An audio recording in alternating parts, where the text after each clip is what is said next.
Here we got old Bessie. Old Bessie's a good old cow. She brought us cowpox. Cowpox helped us a lot with smallpox, symptoms shown here. Smallpox is now eradicated thanks to cowpox. I present cowpox.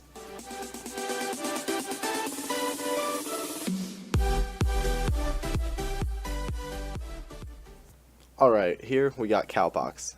Under the microscope. I'm not going to show you what it looks like on a human because, I saw it and it's really gross. Cowpox is a member of the orthopox genus. This genus includes the virus that actually causes smallpox.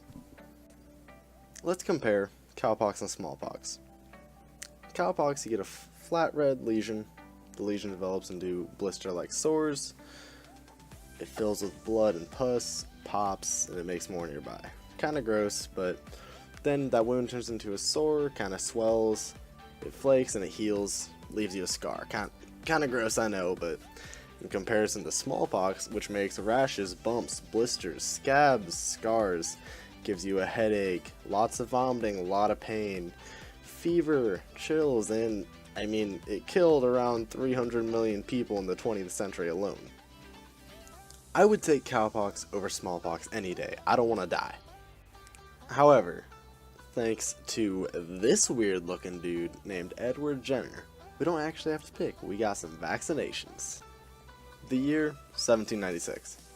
Edward Jenner. He's in London. He's looking for people to pretty much make sick in the name of science. And as he's being this medical man that we will forever remember, dairymaid named Sarah Nelms talks to him and says, "Hey, I have a rash in my hand." And Jenner is like, no, this is cowpox. This is not smallpox. Do not, calm down, ma'am. And so she's like, "Oh yeah, my cow Blossom, she had cowpox. Okay, yeah, I got you." And then he's like, "Wait a minute, I need some of that cowpox." And so he takes some of the cowpox from her hand, and then finds James Phipps, which is the 8-year-old son of Jenner's gardener, and he's like, "Hey, I need to make this kid sick for good, like not completely sick, but for in the name of good, man." And of course the gardener's like, "Yeah, no, that's not a problem." So 14th May, James Phipps, Edward Jenner, they're together. Phipps is like scratching on his hand and then rubbing some of that cowpox in there. James Phipps is probably really confused, but that's okay. James Phipps gets sick, but a week later, he's fine. Nothing's wrong. Jenner's like, okay, cowpox goes from cow to person and person to person. Good to know. Next, he does the same thing to him they did with the cowpox, except with smallpox. And James Phipps is probably like, okay, I'm gonna die, but it's in the name of good. And so Jenner gives him the smallpox, and then amazingly, Phipps does not get sick. So pretty much the outcome of this is that smallpox over here is kind of shaping history, killing off a bunch of people, and Edward Jenner's kind of put his hand on him. He's like, no, sorry. And so he reshaped history by giving people a different disease.